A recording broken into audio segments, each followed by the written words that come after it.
too heavy. There was a statement he made. He said, I have not proven them. You had this armor and you could not confront Goliath. I don't need it. There are questions we have to ask ourselves. And these are questions you must be personal about.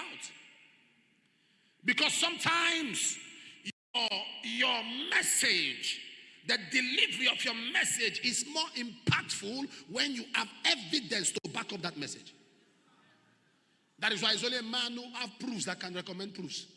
Why do you think that David said concerning Saul, when Saul gave him his armor? Saul gave him his armor. He said, move with this armor.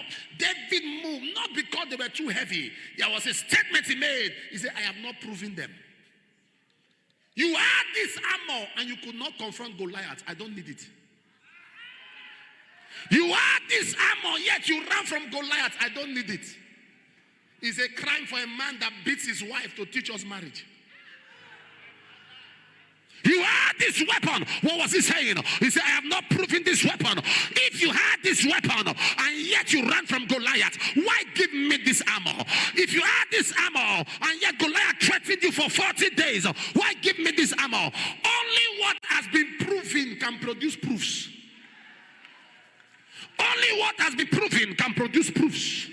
The Bible says in Ecclesiastes chapter 10 and verse 15, he said, the labor of the foolish wearieth every one of them. Why? He knows not how to go to the city. So the man is laboring. He's working hard. The man is laboring. He's putting effort into life, but he's getting weary because no evidence. He's getting weary because no result. He's getting weary because no impact. Why? He knows not how to go to the city.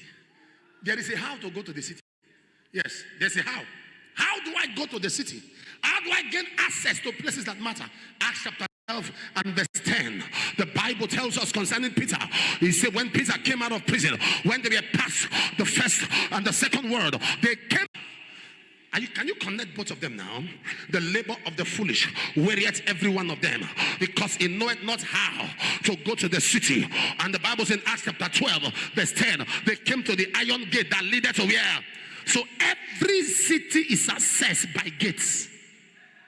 If you can access the gates, you can access the city. If you can pull down the gate, you can pull down the city. The Bible speaks of Rebekah in in Genesis 26 and verse 40. The brother of Rebekah called Laban began to prophesy and pray concerning Rebekah. Acts 26 verse 40, not 4.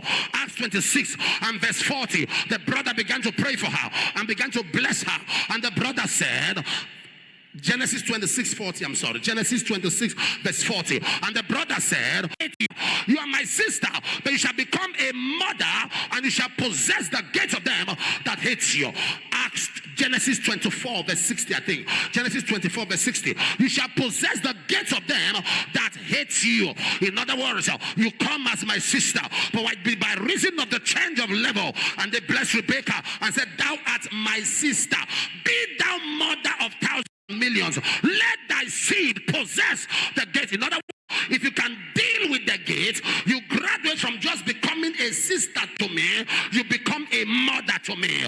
You graduate from just become an entity into become an institution, because you have dealt with gate. Isaiah chapter 60 and verse 11, he said, thy gate shall be open continually. Everyone under the sound of my voice, every gate that leads to your progress, every gate that leads to your expansion, every gate that leads to your advancement, every gate that leads to your next level, every gate that leads to your promotion, every gate that leads to your elevation,